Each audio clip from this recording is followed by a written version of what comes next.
আসসালামু আলাইকুম।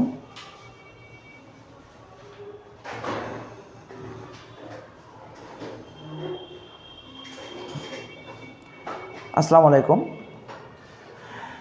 সবাই কেমন আছেন? আজকে একটি বিশেষ মুহূর্ত। ইতিমধ্যে ষষ্ঠ গণবিজ্ঞপ্তি প্রকাশিত হয়েছে। আপনারা যারা হবু শিক্ষক হবেন সবাইকে অভিনন্দন। এবং আপনারা কে কোথা থেকে শিক্ষক হচ্ছেন অবশ্যই কমেন্ট করে জানাবেন। এবং 19তম শিক্ষক নিবন্ধন পরীক্ষাতে কে কে আছেন আপনারা কিন্তু কমেন্ট করে জানাবেন। আমরা আমাদের যে ধারাবাহিক আয়োজন শিক্ষক নিবন্ধন প্রিলির গণিত অংশের ব্যাখ্যাসহ সমাধান প্রতিনিয়ত চলছে এবং ওই ধারাবাহিকতায় আমরা কিন্তু আজকে অষ্টম শিক্ষক নিবন্ধন স্কুল লেভেল নিয়ে আলোচনা করব। আমরা প্রতিনিয়ত আলোচনা করে যাচ্ছি, মানে এই শিক্ষক নিবন্ধনগুলো নিয়ে আলোচনা করে যাচ্ছি, যেহেতু আগামী খুব দ্রুত 19তম সার্কুলার প্রকাশিত হবে এবং এই 19তমকে লক্ষ্য করে আপনারা যারা পড়াশোনা করছেন আপনাদের উদ্দেশ্যে বলবো, এখানে কিছু জিনিস চেঞ্জ হতে পারে, মানে পরীক্ষার প্যাটার্ন বা নিয়োগের পদ্ধতি সব কিছু মিলিয়ে একটু পরিবর্তন আসতে পারে।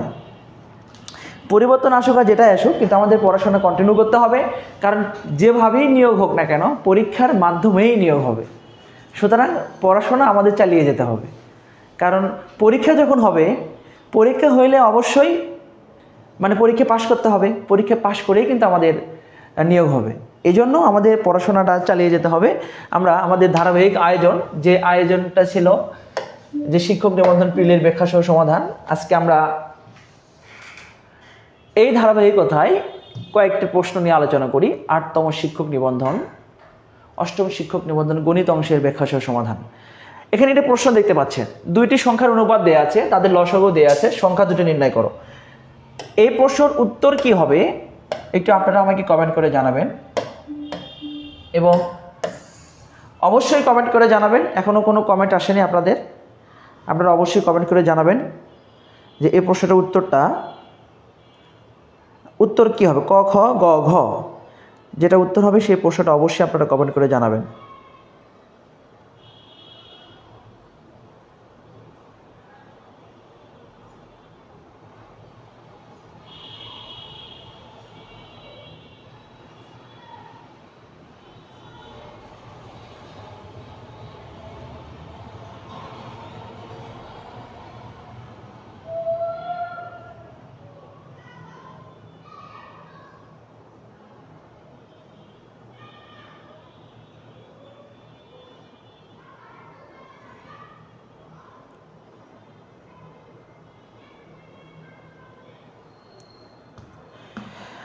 আপনারা অবশ্যই কমেন্ট করে জানাবেন। এখনও কেউ কমেন্ট করেননি, যদি জানেন তাহলে অবশ্যই জানাবেন।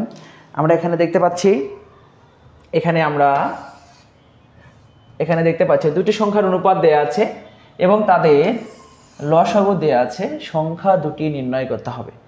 তাহলে সংখ্যা দুটি নির্ণয় করার জন্য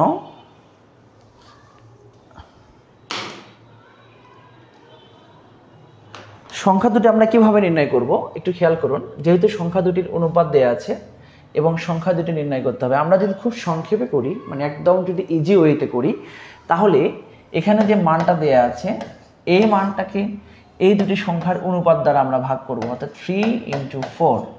তাহলে এখানে 180, আমরা যদি এখানেও কেটে দিতে পারতাম, আবার যদি 4 দিয়ে কেটে দিই তাহলে এখানে আমরা পাচ্ছি 15। তাহলে ওই 15 সংখ্যা দুটিকে নির্ণয় করার জন্য এখানে যে মানটা আছে এই মানটার সাথে আমরা গুণ করলে একটি মান পেয়ে যাব এবং এখানে যে মানটা আছে এই মানটার সাথে গুণ করলেও আমরা এখানে মানটা পেয়ে যাব। এটা হচ্ছে সবথেকে সহজ ওয়ে, এটা হচ্ছে সবথেকে সহজ ওয়ে, কারণ এই ওয়েটার মাধ্যমে কিন্তু আপনারা খুব সহজে কিন্তু সমাধান করতে পারবেন। আমরা মানে চেষ্টা করছি খুব সংক্ষেপে সহজ ওয়েতে প্রশ্নগুলো সমাধান করার। আপনারা অবশ্যই কে কোথা থেকে দেখছেন অবশ্যই লাইভটি শেয়ার করবেন এবং প্রশ্ন সঠিক উত্তর দেওয়ার চেষ্টা করবেন। জিল্লুর রহমান সেলিম বলেছেন, আসসালামু আলাইকুম স্যার। ওয়ালাইকুম আসসালাম। আপনারা সবাই কেমন আছেন অবশ্যই জানাবেন।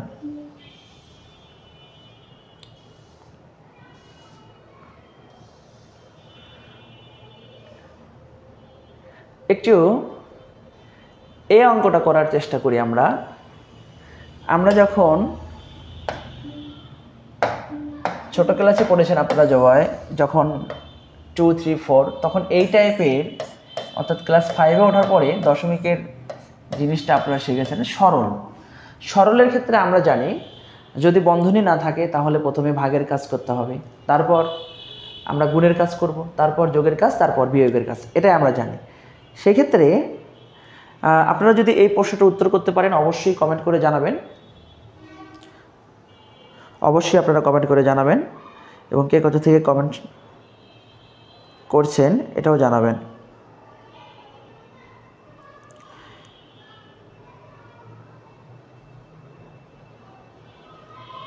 সিদ্ধাতুল, আপনি 45 এবং 60 লিখেছেন, আপনার উত্তর সঠিক হয়েছে, আপনাকে অসংখ্য ধন্যবাদ। এটার উত্তর আপনি অন হবে বলেছেন। আচ্ছা, আমরা দেখি এটার উত্তর কি হয়। আমরা এখানে 3, আমরা এই দশমিকটাকে উঠাইয়ে দিব, উঠাইয়ে দিলে এখানে হবে 0, 3, দশমিকের জন্য একটা 1, দশমিকের পরে যে কয়টা ঘর থাকবে বা সংখ্যা থাকবে ওই কয়টা শূন্য হবে। আমরা এটা লিখলাম, লেখার পর এখানে আছে ভাগ, আমরা দিলাম। আমরা এখানে এটা 3, এখানে 3/10, এই ভাগটাকে যদি আমরা গুণ করে দিই, এর হরে আছে 1, তাহলে হরটা যাবে লবে এবং লবটা আসবে হরে, এটা আমরা জানি। তারপর এখান থেকে আমরা দেখতে পাচ্ছি যে লবের মান লবে গুণ হবে, হরের মান হরে গুণ হবে। তা লবে হবে 9, হরে হবে 20। তাহলে এই যে মানটা, এখন আমরা এই মানটাকে ভগ্নাংশের যে মানটা সেটাকে আমরা ভাগ করব কিভাবে। এখানে আমরা লাইন নিব। আচ্ছা, 9-এর মধ্যে 20 যাচ্ছে না, যখনই যাবে না তখন এটা দেখতে দশমিক দিব, দশমিক দেওয়ার পর এখানে এটা শূন্য ব্যবহার করব। এবার আমরা 4 বাদ দিব, 4 × 20, 80। আমরা এখানে দেখতে পাচ্ছি এখানে একটা 1 হবে, তাহলে 0। দশমিক যেহেতু দিয়েছি সুতরাং আরও একটা শূন্য ব্যবহার করব। এবার যদি ভাগ করে দিই তাহলে এখানে 5, এই যে, তাহলে আমাদের সঠিক উত্তর হবে 0.45। তাহলে এই প্রশ্নর কিন্তু আমি খুব সংক্ষেপে এই উত্তরটা আপনাদের করে দিয়েছি। আপনারা অবশ্যই কমেন্ট করে জানাবেন আপনাদের ক্লাসটি কেমন লাগছে।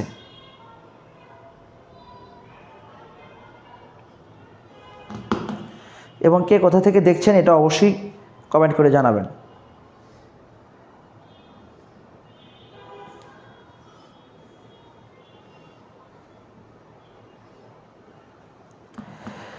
আচ্ছা, আমরা পরবর্তী প্রশ্ন নিয়ে একটু কাজ করি।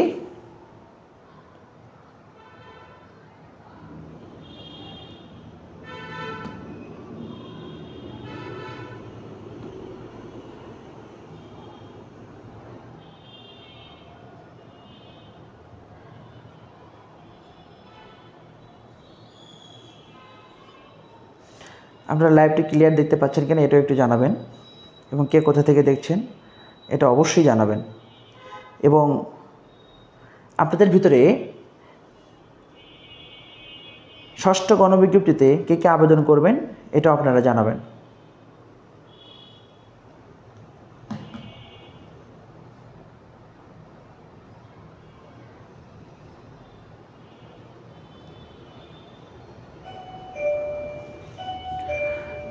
আমরা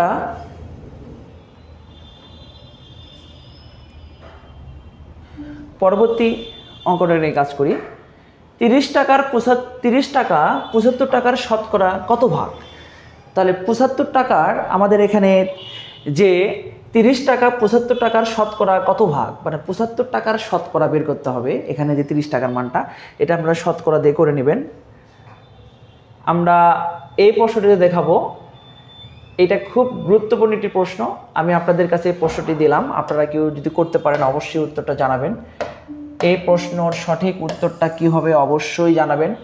এখানে বলছে টাকায় 10টি দরে লেবু ক্রয় করে 4টি দরে বিক্রয় করলে শতকরা কত লাভ হবে। এই অঙ্কটা কিন্তু আমি সংক্ষেপে করেছি।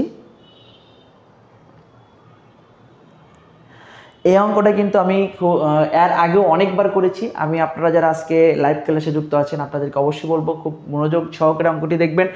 আমি এটা খুব সহজে করে দেওয়ার চেষ্টা করব। দেখেন এখানে টাকায় 10টি দরে ক্রয় করলো এবং 4টি দরে বিক্রি করলো, তাহলে এটাকে আমরা 1 ডিভাইডেড বাই, মানে এখানে যে দরটা দেয়া আছে এই মানটা বসিয়ে দিব এবং একটা অনুপাত দিব, এখানে 1 ডিভাইডেড বাই এখানে যে মানটা আছে এই মানটা। এখন আমরা জানি যে যখন কোনো অনুপাতের ভগ্নাংশ থাকে তখন অনুপাতগুলোর হর দ্বারা গুণ করে দিতে হয়। তাহলে 4 এবং 10-এর লসাগু হচ্ছে 40। আমরা যদি এখানে 40 দ্বারা গুণ করি তাহলে যে মানটা পাবো, আচ্ছা তাহলে এখানে 0 কেটে দিব 10, অর্থাৎ আমরা পাচ্ছি 4:10। এই মানটাকে আপনি ক্রয় মূল্য ধরেন, ক্রয় মূল্য, এবং এটাকে আপনি বিক্রয় মূল্য ধরেন, বিক্রয় মূল্য। তাহলে খেয়াল করুন ক্রয় মূল্যের চাইতে বিক্রয় মূল্য বেশি। যখনই ক্রয় মূল্যের চাইতে বিক্রয় মূল্য বেশি হবে তখন কিন্তু আমরা একটা সূত্র জানি যে শতকরা লাভ হবে, শতকরা লাভ সমান বিক্রয় মূল্য মাইনাস ক্রয় মূল্য গুণ 100 ডিভাইডেড বাই ক্রয় মূল্য। এখন কিন্তু এখান থেকে আমরা সমাধান করতে পারবো, সমাধান করে আমাদের সঠিক উত্তরটি আমরা বের করতে পারবো। কিন্তু এখানে একটু সমস্যা আছে। সমস্যাটা হচ্ছে এখানে আমাদের এই মানটি 4 হবে না, এই মানটি এখানে আমাদের অন্য কোনো মান হবে। কারণ এইভাবে যদি আমরা মানটা নিয়ে আসি তাহলে আমাদের উত্তর হবে 25, এখানে হবে 6 গুণ 25 অর্থাৎ 150%। আমি আবারও বলি, আমরা এই টাইপের অঙ্ক যখন দেখব আমরা তখন এইভাবে করার চেষ্টা করব। এইভাবে যদি আমরা করি তাহলে আমরা খুব সহজেই সমাধানটা করতে পারবো। এখানে মানের সমস্যার কারণে এখানে যে কয়টি উত্তর দেখতে পাচ্ছি সেই কয়টি উত্তরের ভিতরে একটি উত্তরও আমাদের এখানে আমরা মিলাতে পারতেছি না, হয় আমাদের টাইপার এটা মিস্টেক করছে। আমরা তারপরও এটা একইভাবে একটু করার আরেকবার চেষ্টা করে দেখি। যদি আমরা আরও একবার এখানে যদি 8 ধরে করি, দেখি উত্তরটা মেলানো যায় কিনা। 1 ডিভাইডেড বাই 10, তাহলে 8 অনুপাত এইটা। সেই ক্ষেত্রে আমরা পাবো হচ্ছে বিক্রয় মূল্য মাইনাস ক্রয় মূল্য গুণ 100 ডিভাইডেড বাই ক্রয় মূল্য, অর্থাৎ এখানে 2 গুণ 100। তাহলে এখানে যদি কেটে দিই তাহলে হবে 4, 4 25 100 সমান 25%। এই যে, তাহলে আমাদের টাইপার এটা মিস্টেক করেছে, এখানে আমাদের হবে 8। যদি আমরা এখানে 8 বসিয়ে দেই তাহলে আমাদের উত্তর হচ্ছে 25%। আমি কি আপনাদের বোঝাতে পেরেছি কিনা? আমি অবশ্যই আরও একবার বোঝানোর চেষ্টা করি আপনাদের, আরও একবার আমি বোঝানোর চেষ্টা করি। আমরা যখন দেখব টাকায় 10টি দরে লেবু ক্রয় করে বা এত দরে বিক্রয় করলে শতকরা কত লাভ বা ক্ষতি হবে, সেই ক্ষেত্রে আমরা সরাসরি 1 ডিভাইডেড বাই ক্রয় মূল্যের যে অনুপাতটা সেই মানটা বসিয়ে দিব এবং বিক্রয় মূল্যের যে দরটা সেই দরটা আমরা বসিয়ে দেব। এটাকে আমরা একটা সরল অনুপাতে প্রকাশ করব। সরল অনুপাতের প্রথমটাকে আমরা ক্রয় মূল্য এবং দ্বিতীয়টাকে আমরা বিক্রয় মূল্য ধরে নিব। যদি বিক্রয় মূল্য বেশি হয় তাহলে লাভ হবে, যদি ক্রয় মূল্য বেশি হয় তাহলে ক্ষতি হবে। এটা আমরা মাথায় রাখবো। খুব সহজ একটি প্রশ্ন। এই প্রশ্নের উত্তর কত হবে আপনারা সবাই একটু কমেন্ট করে জানাবেন এবং কে কোথা থেকে দেখছেন এটাও আপনারা জানাবেন।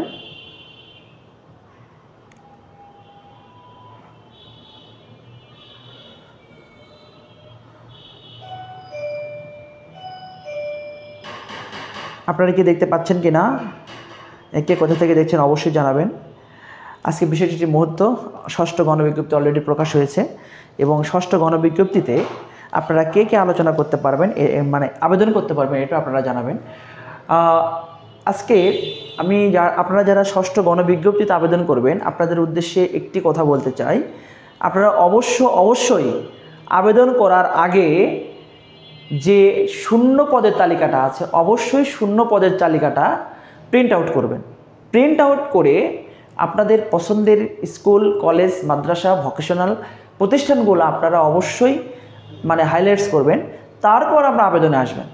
মানে এত জলদি আবেদন করার কোনো প্রয়োজন নেই। আপনারা সময় পাবেন, সময়ের ভিতরে ধারাবাহিকভাবে কার্যক্রমগুলো চালিয়ে তারপর আপনারা আবেদন করবেন। এটা আপনাদের জন্য অনেক পজিটিভ।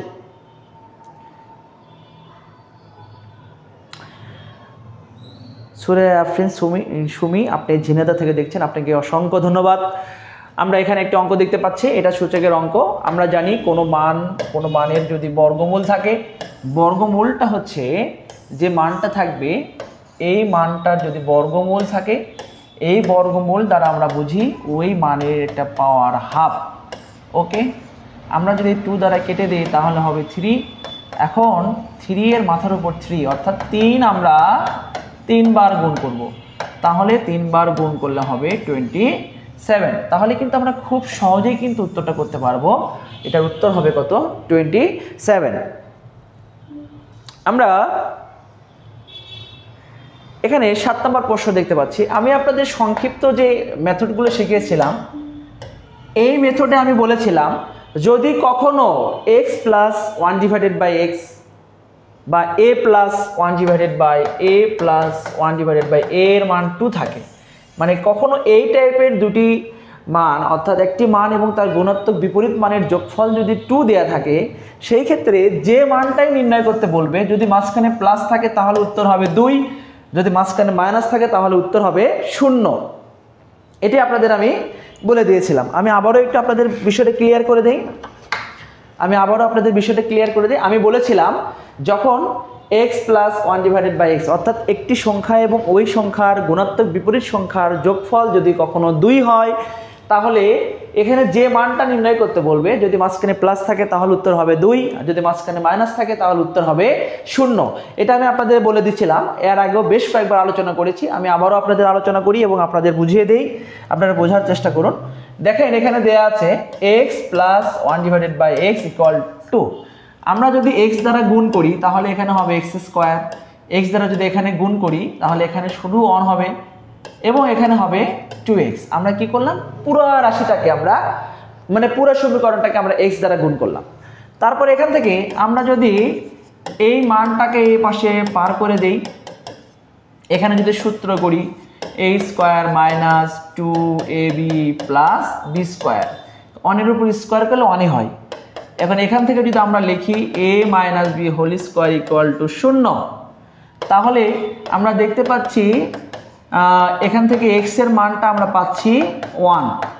এই যে x এর মানটা 1 পাচ্ছি, এখন এই 1টা যদি আমরা এখানে বসিয়ে দেই যে x³ প্লাস 1/x⁵, তাহলে 1 এর মাথার উপর একটা কিউব দিব এখানে, এই যে, তাহলে 1 এর পাওয়ার যেটাই পড়বে 1ই হবে।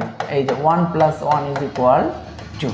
এখন আপনারা ভালোভাবে খেয়াল করুন, যদি মাঝখানে মাইনাস থাকতো তাহলে 1 এবং 1 কেটে যেত, 1 এবং 1 কেটে গেলে মানটা হবে 0।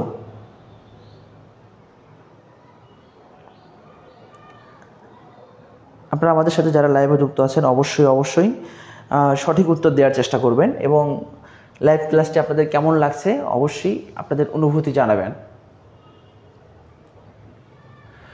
আমরা এখানে দেখতে পাচ্ছি একটি সমীকরণ দেয়া আছে, মানে ক্রমজোড় দেয়া আছে। ক্রমজোড় থেকে আমাদের বলছে x এবং y এর মান নির্ণয় করার জন্য। আমরা জানি যে ক্রমজোড়ের যে শর্ত, অর্থাৎ x, y ইকুয়াল টু যদি a, b হয়, ক্রমজোড়ের শর্ত হচ্ছে আমরা বলতে পারি যে x এর পজিশনে এই মানটা x ইকুয়াল টু a এবং y ইকুয়াল টু b, অর্থাৎ বাম পাশের x এর উপাদান এবং ডান পাশের মানে এই উপাদান, দুটো উপাদান পরস্পর সমান হবে এবং এই দুটো উপাদান পরস্পর সমান হবে। এটা হচ্ছে ক্রমজোড়ের শর্ত। তাহলে ক্রমজোড়ের শর্ত অনুযায়ী এই মানটা বাম পাশে 2x - 6 ইকুয়াল আমরা বলতে পারি এখানে 4। তাহলে এখান থেকে যদি একটু সমাধান করি, এই 6কে পার করে দিব তাহলে 10, অর্থাৎ এবার যদি আমরা 2 দ্বারা ভাগ করে দিই তাহলে x এর মানটা আমরা 5 পেয়ে যাব। x এর মানটা 5 পেয়েছি। এখন দ্বিতীয় শর্ত হচ্ছে এইটার সাথে এই যদি মানটা আমরা তুলনা করি, অর্থাৎ 5 ইকুয়াল টু 2y - 5, আমরা যদি ওই 5টাকে বাম পাশে পার করে নিই তাহলে এইরকম একটি মান আসবে। এখান থেকে দেখতে পাচ্ছি 10, এই 2কে বাম পাশে ভাগ করে দিব, এই যে, তাহলে এখানে আমরা দেখতে পাচ্ছি যে 5 ইকুয়াল টু y, অর্থাৎ y এর মান 5। তাহলে x এর মানও 5 হচ্ছে, y এর মানও 5 হচ্ছে। খুব সহজে কিন্তু আমরা এটা সমাধান করতে পারলাম, কারণ এখানে আমরা দেখতে পাচ্ছি যে এক্স এবং ওয়াই এর উভয়ের মান 5 এবং এটাকে কিন্তু আমরা শুধুমাত্র ক্রোমোজোরের শর্ত দিয়েই করলাম, এখানে কিন্তু আর কোনো কাজ করিনি, শুধুমাত্র ক্রোমোজোরের শর্ত দিয়ে আমরা অঙ্কটি সমাধান করেছি। আমরা পরবর্তী প্রশ্ন দেখি।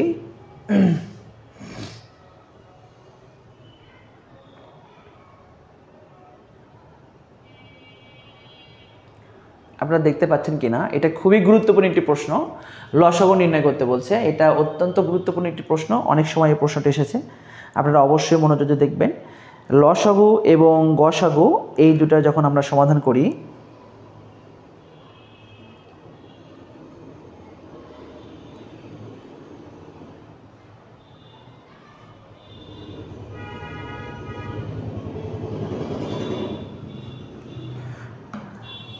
আমি এখানে আমরা আমাদের যে আলোচনা দেখতে পাচ্ছি, এখানে লসাগু নির্ণয় করতে হবে। এখানে আমরা একটু আলোচনা করি। এখানে 3টা রাশি রয়েছে, আমরা প্রথম রাশিটা লিখলাম, এখানে লেখা আছে a কিউব প্লাস 1। আমরা যদি সূত্র করি a কিউব প্লাস, আমরা জানি লসাগু এবং গসাগু করার সময় প্রতিটি রাশিকে আমরা গুণনীয়ক আকারে প্রকাশ করি, অর্থাৎ উৎপাদকে প্রকাশ করি। আমরা a কিউব প্লাস b কিউবের যে উৎপাদকের সূত্র জানি, a plus b into a square minus ab plus b square, আমরা মানটা ব্যবহার করলাম। আবার যখন এখানে দ্বিতীয় রাশি আছে, দ্বিতীয় রাশি 1 প্লাস, দুঃখিত একটু মিসিং হয়ে গেল আমাদের, প্রথম রাশি a কিউব মাইনাস 1। আচ্ছা, তাহলে এখানে a cube minus b cube, আমরা যদি এখানে লিখি a minus 1 into a square plus ab plus b square. এবার দ্বিতীয় রাশিটা এখানে দেয়া আছে, দ্বিতীয় রাশি দেয়া আছে 1 প্লাস a কিউব। আমরা এটা সাজিয়ে নিব, a কিউবটাকে সামনে নিব, 1টাকে এই যে। এখন এখান থেকে আমরা যদি সূত্র দিই a plus b into a square minus ab plus b square, মানে 1 দিয়ে গুণ করলে এই হবে, এই জন্য আমরা এক লাইনে স্কিপ করেছি। অর্থাৎ আপনারা মনে রাখবেন এইটা a cube plus b cube, a plus b into a square minus ab plus b square. আর এখানে যদি মাইনাস হয় তাহলে এখানে মাইনাস হবে a square plus ab plus b square. অর্থাৎ এই দুটি হচ্ছে কিউবের উৎপাদকের সূত্র, a কিউব প্লাস b কিউবের। আমরা তৃতীয় রাশি যেটা দেখতে পাচ্ছি, তৃতীয় রাশি এখানে আমরা সাজিয়ে লিখি a4 plus a square plus 1। আমরা যদি এটাকে এই যে ভেঙে দিলাম a square plus 2ab plus b square. এখন খেয়াল করুন, এই জায়গায় আমাদের লেখা আছে 2a স্কোয়ার, কিন্তু আমাদের প্রদত্ত রাশিতে রয়েছে শুধু a স্কোয়ার, তাহলে একটা a স্কোয়ার বেশি আছে, এই জন্য আমরা একটা a স্কোয়ার এখানে বাদ দেব। এখানে 3টা মান আমরা দেখতে পাচ্ছি, এই 3টা মান মিলিয়ে আমরা লিখতে পারি যে a plus b whole square. a বলতে এই মানটা হচ্ছে a, এবং এখানে যে মানটা এখানে আছে এটাকে আমরা লিখতে পারি এই যে। এখন আমরা জানি a স্কোয়ার মাইনাস b স্কোয়ারের সূত্র a plus b into a minus b। এখন এই মানটাকে একটু সাজিয়ে লিখি a square plus a plus 1, a square minus a plus 1। এখন আমরা কাজ শেষ করেছি, এবার আমরা লসাগু নির্ণয় করব।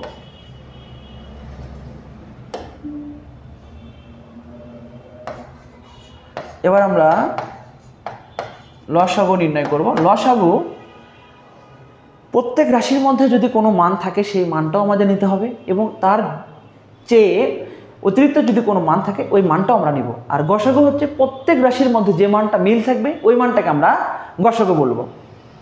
তাহলে এখানে প্রত্যেক রাশির মধ্যে আমরা দেখি এই মানটা এখানে আছে, এই মানটা এখানেও আছে, তাহলে এই মানটা একবার নিলাম। আচ্ছা, আবার দেখতে পাচ্ছি এই মানটা এখানেও আছে এবং এই মানটা এখানে আছে, তাহলে এই মানটা একবার নিলাম।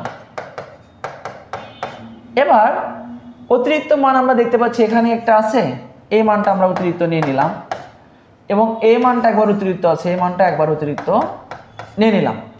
নেয়ার পর এই টাইপের কোনো উত্তর অপশনের ভিতরে দেয়া নেই, তাহলে কি করতে হবে? এখান থেকে সমাধান করতে হবে। কিভাবে? এই অংশটুকু আর এই অংশটুকু মিলে যাচ্ছে, আর এটা কোথায় থেকে আসছে? এখান থেকে। তাহলে আমরা এখান থেকে লিখতে পারি a কিউব মাইনাস 1। ওকে, এবার এই অংশটা আর এই অংশটা মিলে যাচ্ছে, এটা কোথায় থেকে আসছে? এই যে এখান থেকে। এটাকে আমরা লিখতে পারি a কিউব প্লাস 1। এবার এখানে আরও মিলে যাচ্ছে, এখান থেকে আমরা আরও পাচ্ছি a plus B into a minus B, অর্থাৎ a স্কোয়ার মাইনাস, তাহলে এখান থেকে আমরা লিখতে পারি a to the power 6 minus 1, a to the power 6 minus 1। তাহলে আমাদের লসাগু হবে a to the power 6 minus 1। একটু সময় লাগবে, কিছু অঙ্ক আছে করতে আপনার কিছু সময়ের প্রয়োজন। যদি আপনারা অধিক সমাধান করে মানে প্র্যাকটিস করেন, বারবার প্র্যাকটিস করেন, তাহলে কিন্তু আপনারা কিন্তু খুব সহজে কিন্তু সমাধান করতে পারবেন। আমি আপনাদের উদ্দেশ্যে আবারও বলবো, আপনারা যারা আসন্ন 19তম প্রিলিমিনারিকে লক্ষ্য করে পড়াশোনা করছেন, আপনাদের আমি আবারও বলবো, 6ষ্ঠতম শিক্ষক নিবন্ধন থেকে 18তম শিক্ষক নিবন্ধন প্রিলি পর্যন্ত স্কুল লেভেল 2 এবং কলেজ লেভেলের সকল প্রশ্ন ব্যাখ্যাসে সমাধান করবেন। যদি সকল প্রশ্ন ব্যাখ্যাসে সমাধান করতে পারেন, তাহলে অবশ্যই ভালো ফলাফল করবেন।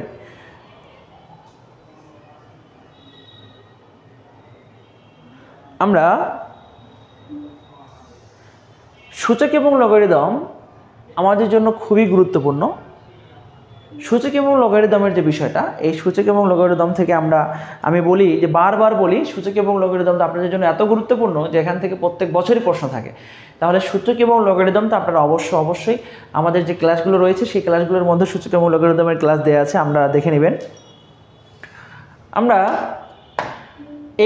এইটার একটু উত্তর করার চেষ্টা করি। আপনারা যদি কেউ এটার উত্তর করতে পারেন তাহলে অবশ্যই কমেন্ট করে জানাবেন।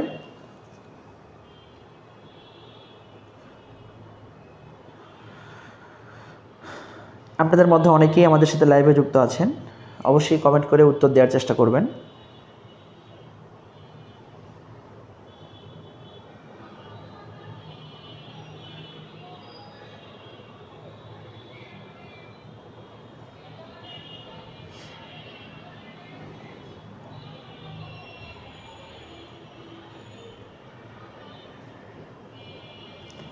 আপনারা লাইভটি ক্লিয়ার দেখতে পাচ্ছেন কিনা অবশ্যই জানাবেন, এবং এই প্রশ্নটির উত্তর করার চেষ্টা করুন।